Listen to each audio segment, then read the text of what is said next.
And joining us in studio, Papano Pasha, political analyst. Good evening to you, and thanks so much for joining us. Have you changed your tune? Because we know that you're very critical of Cyril Ramaphosa in the sense that there is inconsistency in the messaging, not necessarily following a party policy. What do you feel towards him now? Look, I think listening to him, the messaging is very much in tune with what conference said. I think at the moment, my own opinion is irrelevant. What is critical now is what the ANC does with what delegates, mandated them to do.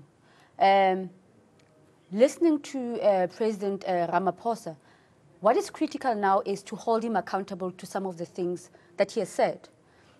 He spoke about land redistribution without compensation. He spoke about patterns of ownership of the economy. I think it's important that when he goes to another platform, we listen also attentively and hope to say that he's going to say the same things. Because it cannot be that, when he goes to different platforms, he would say different things. But let's hope that, the ANC and the president is going to be consistent. And let's equally hope that those who are hoping that he will change tune we will be embarrassed, because at the moment it's about the ANC and the 2019 elections. And I think you're playing it safe in the sense that your personal views may not count. But as analysts, of course, you have your own interpretation of what things are or how you foresee them. Looking at the so-called dual or joint slate that he has to work with the top five and including the NEC, the National Working Committee, and how it may be quite a delicate balance that he'd have to strike in making sure that on the one side he sticks to party policy and the aspirations of many South Africans, and on the other side he also appeases business. Yeah, you see, the reality is that if you look at the top six, you have very much a top six of very ambitious people. But over and above that, the reality is that there's no, looking at conference and the slates themselves, there's no overall winner. And one can say that Cyril is a little bit weak in terms of the slates themselves. Hence, yesterday, those who actually wanted to go to the NEC and speak on the issue of the president, they could not find aspiration. So Ramaphosa is dealing with those dynamics, and they are real dynamics. I think, we might want to obviously posit what we actually think. But the reality is that if Cyril Ramaphosa wants, to ensure that the ANC wins in 2019, he must avoid listening to those confusing noises from the mainstream media and business. Because if you look at the past 23 years, going to 24 years, mainstream media has never supported the ANC, including big business. But the majority of voters are saying that the ANC must be united. So it means that if Ramaphosa is serious about winning 2019, he must be very inclusive. He must ensure that the ANC is united. He must ensure that he also protects the president of the country against all this, noises who are saying that the president must go, but knowing that if the president goes, they will likely be gunning for, the same Ramaphosa. But what do you make exactly of those, I suppose, side shows that are calling for Cyril Ramaphosa to step up in his position as leader, and that his true measure of how much weight he has within the ANC is to get rid of Zuma first?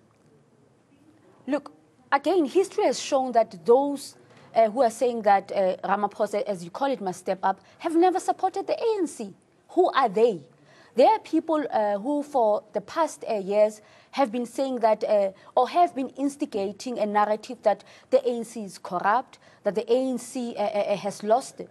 So why would Ramaphosa, in his good mind, listen to these people? I think if he does, he's entering into a very dangerous terrain. And I'm saying that, in fact, there are two paradoxes that Mr. Ramaphosa is dealing with at the moment. One, if he does not act on those, contesting voices that are saying that he must get rid of the president, it is likely that they are going to go after him. We've seen it happening. We are going to see the Smolanyana skeletons coming out of him, how he got his billions, of his escapades as what other deem sugar daddy and so forth. But you know, you've got the other section which is saying that unite the ANC because it's going to 2019 and it needs to go there as a united force.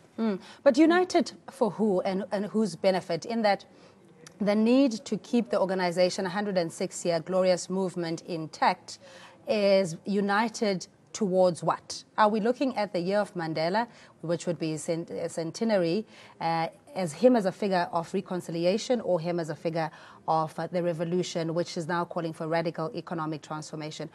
What is the ANC united towards, besides self-preservation? Radical economic transformation. Conference said and delegates said that they want radical economic transformation.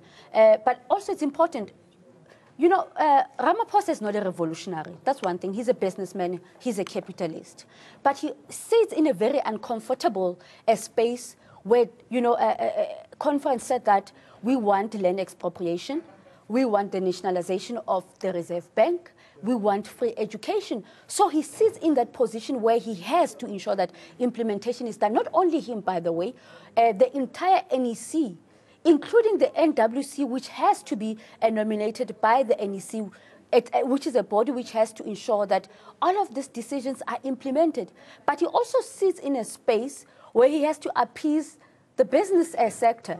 I mean, if you saw, after the president had indicated that free education is going to be implemented, Tony Leon came out saying that there was some property developer who had given Cyril Ramaphosa 30 million. So he sits in that very, you know, compromising position. But I'm saying that if he wants to come out as a victor, he must go towards, or he must lean towards those noises which are saying that radical economic transformation now, because white monopoly capital and its mainstream media is not going to support him. They've not shown, in fact, there's nothing that you can say, or there's no proof which says that mainstream media and the business sector has even supported the ANC, including Nelson Mandela, who would be turning 100 years old if he were still alive. They today say that they wish Mandela was alive, but when he was still alive, they never supported the ANC and they never supported his government. And not just as a tagline, but to evoke the spirit of Nelson Mandela, as you've seen with the opposition borrowing from the legacy of Utatu Madiba.